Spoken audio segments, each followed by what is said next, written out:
Привет всем! Это второй урок Лего дизайнера. Сегодня с вами будем делать первый урок по Лего с использованием EVO3 5-минутку.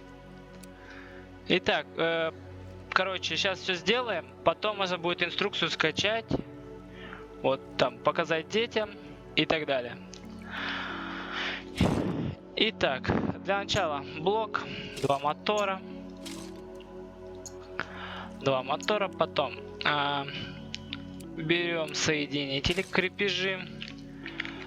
Так,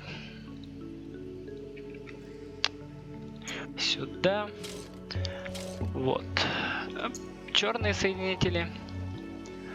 Так, значит, два раза изогнутую балку, неважно какого цвета. Это тоже нужно детям объяснить. Неважно какого цвета, лишь бы она выполняла свою функцию. Так, дальше у нас пойдет, значит, нам нужно будет сцепить блоки, чтобы они у нас не шатались между собой. Но это 5-минутка, то есть вы должны понимать, что она должна собираться быстро. Если вы, например, проходите датчики с детьми, то вы, наверное, заметили, что очень много времени затрачивается на постройку конструкции и так далее. Или если вы новенький кто-то, только что вообще вот начал заниматься этим, сразу говорю, нужно несколько уроков посвятить вообще конструированию, чтобы дети поняли, как вообще работать с конструктором, что он может и так далее. Вот. А после знакомства как раз с конструктором они вот, так сказать, вызубрили вот эту модельку 5-минутку, и все, можно прям, что опять 5-минутку собирать. Да, конечно, снова ее собираем и проходим датчики.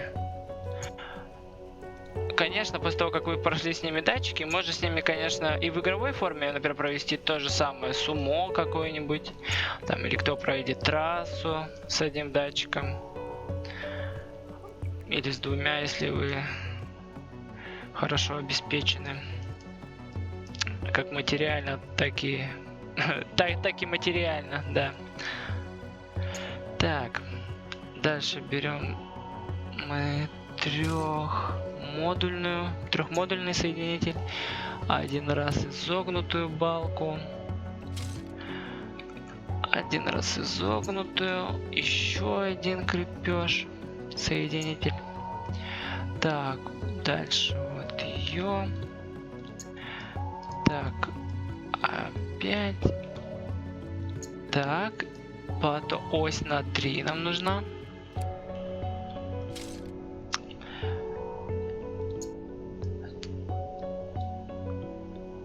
Оп, отлично. И колеса.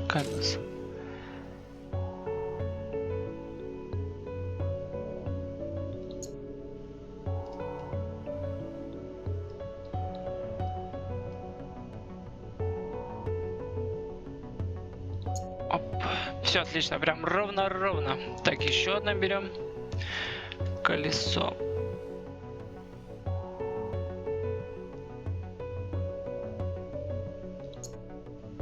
Черт, чуть-чуть надо ближе. Вот, идеально.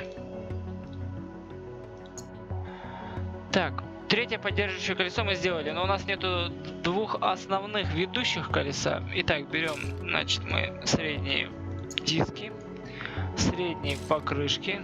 Опс, это маленькие. Вот, средний, ось на 7, серую. Все нечетные оси у нас серые, все четные черные. Так.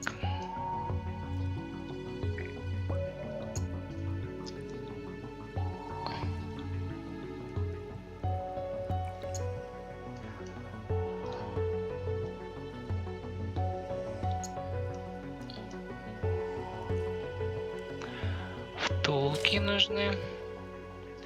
Сразу ставим желтую, чтобы именно расстояние было такое неизменяемое и колесо не терлось об балку.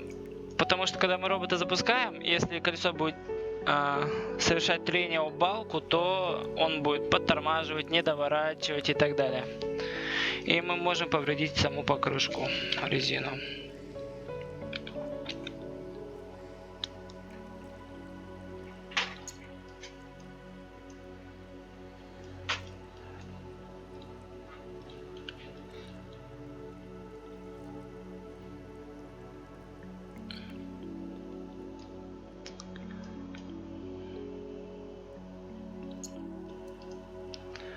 Так, мешает мне колесо.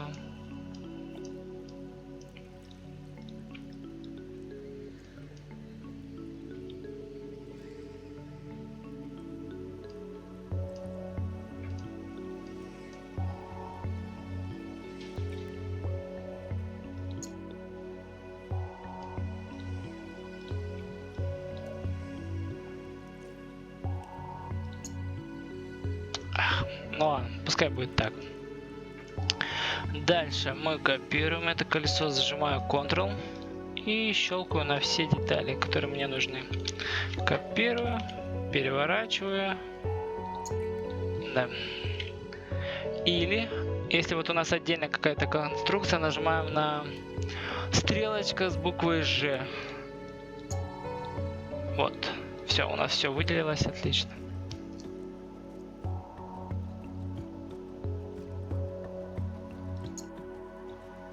И да, все соединили. Прекрасно. Так, дальше, после того, как мы соединили колеса к нашей тележке, присоединили, нужно подключить провода. Обязательно. А иначе у нас робот вообще никуда не поедет. Итак, значит, B по умолчанию мы подключаем в B и в C. Смотрим направление робота. Итак, это у нас он поедет вот сюда, потому что двигатели крутятся по часовой стрелке. Так, значит, B мы подключаем в левый двигатель, а C в правый двигатель. После того, как мы сделали нашу пятиминутку, нужно запустить инструкцию. Запускается она таким образом. Значит, у нас справа сверху есть 3 иконки. Выбираем третью. У нас генерируется инструкция самой программы. И все, поехали собирать. То есть все как в инструкции. Слева у нас какие детали мы будем использовать. Их также можно вращать, рассматривать и так далее. То же самое с самой конструкцией. То есть дальше. И все собирается. Вот она, наша конструкция. Пятиминутка. Все соединяется. Так, присоединяется. И все готово. Ну вот и все. Наша пятиминутка готова. Спасибо за внимание. Всем пока-пока.